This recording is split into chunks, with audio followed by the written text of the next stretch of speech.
Subscribe to our YouTube channel and press the bell icon to get the latest updates.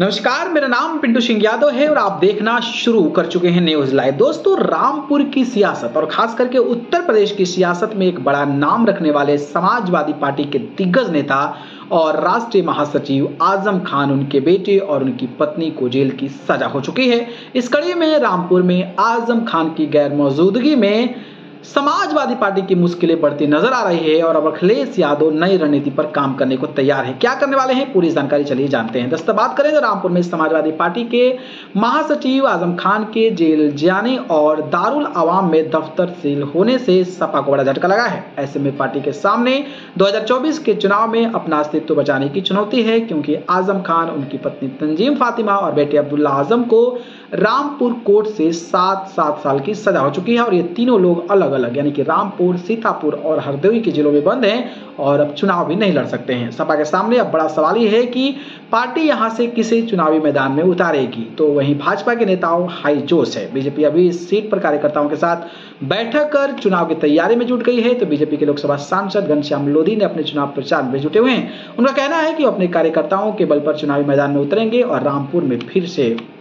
कमल खिलाएंगे।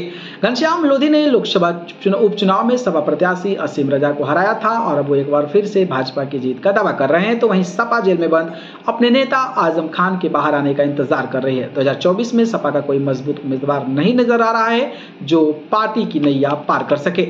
रामपुर में बढ़ी सपा की मुश्किलें। रामपुर के सपा कार्यकर्ताओं की बात की जाए तो अब कई नेता आजम खान के साथ खड़े हैं, लेकिन कई नेताओं में विरोध के स्वर भी फूटने लगे हैं। सपा से निष्कासित चल रहे मशकूर अहमद मुन्ना 2024 में सपा के टिकट पर चुनाव लड़ना चाहते हैं। इसके लिए उन्होंने अखिलेश यादव को चिट्ठी भी लिखी है और उनका कहना है कि अगर पार्टी आजम खान समर्थक को टिकट देती है तो हार का सामना करना पड़ेगा।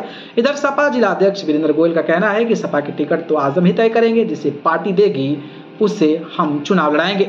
बीजेपी ने जमाए रामपुर में पैर। सपा के गढ़ रामपुर में अब भाजपा मजबूती से पैर पसारती दिख रही है। लोकसभा उपचुनाव और विधानसभा उपचुनाव में भाजपा ने सपा को हराकर कमल खिलाया है। 2024 में भी भाजपा के नेता कमल की जीत का दावा कर रहे हैं। रामपुर से बीजेपी आकाश सक्सेना ने तो यहां तक कह दिया है कि आजम खान कौन है, हम किसी आजम खान को नहीं जानते हैं। आजम खान कभी हुआ करता था, लेकिन अब सपा का सफाया हो चुका है। देश में फिर पीएम मोदी के नेतृत्व में सरकार बनेगी। हम अपने कार्यकर्ताओं के दम पर फिर से चुनाव में जाएंगे और जीत हासिल करेंगे। बाकी आपको क्या लगता है कि अखिलेश यादव रामपुर में अच्छी रणनीति बना पाएंगे? इस पर अपनी राय बताइए। धन्यवाद।